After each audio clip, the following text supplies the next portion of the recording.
taas daw ko na akong cholesterol. Umot lang, ano ni balik ko na bantubra guys, kay naminhog akong kamot. Pero, po sa mga ni plano nila guys na, for example, bawal man daw ko sa ako lang naman ako na bawal man daw ko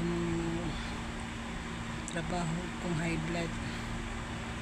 So, paabot lang ko ni guys kung sa resultan sa akong employer kung padayon ako or uli kong Pinas. Iuli ko nilang Pinas. Pero pag-abot ako doon guys, ang anak nila nga nurse nga nag-schooling, kainin ko na yan monitoron daw ko nila sa about sa high blood and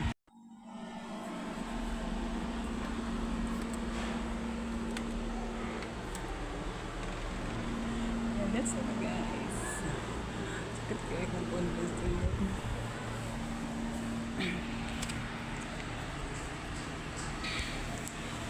Namuktok ang anak sa kong amo nga nag-eskwela o nurse. Karoon pa nakauli. Palaban ako nagsayang yung uniform. Sabi sila, uy, isa ka ba uniform? Dapat nung tanay, sir ba? Isa kaya para kung labon ng isa. Kung ano yun. Kalabot mo sila, uy. Palagot ka sila guys. Alam mo yung pang latosod.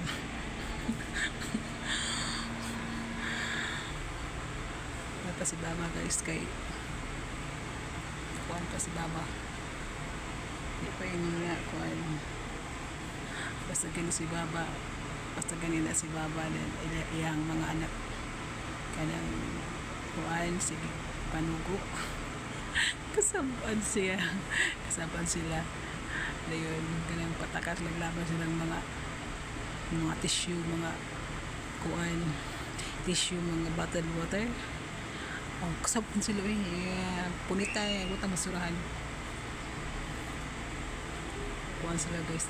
Lately diri guys kay kur ka nung kuhan sila sa ilahang amahan. Kurog sila naman pati si Madam kuhan.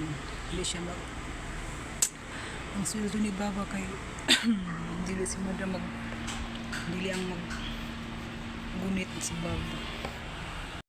Dili pareha sa to ako sa Pinas lang ang maganda sa kwarta, ang magdala sa kwarta kay di ba kasagaran ng babae man magdala sa budget ang sweldo sa bana iyatag sa sawa dire kay dili kuan ang lalaki mo ay magbuot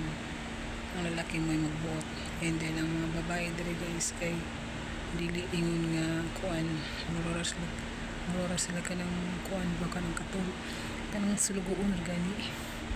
So ang mga lalaki diri guys kayo hindi mo tabang mga kuan di palihukom sa mga household chores gani mga kuan ultimo gani mag slice sa chicken hindi sila mag slice anang mag serve sila sa pagkaon ang babae diri.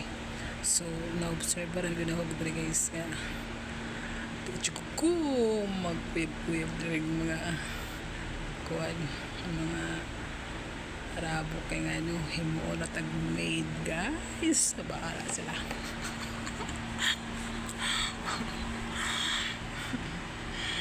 Bahala sila guys.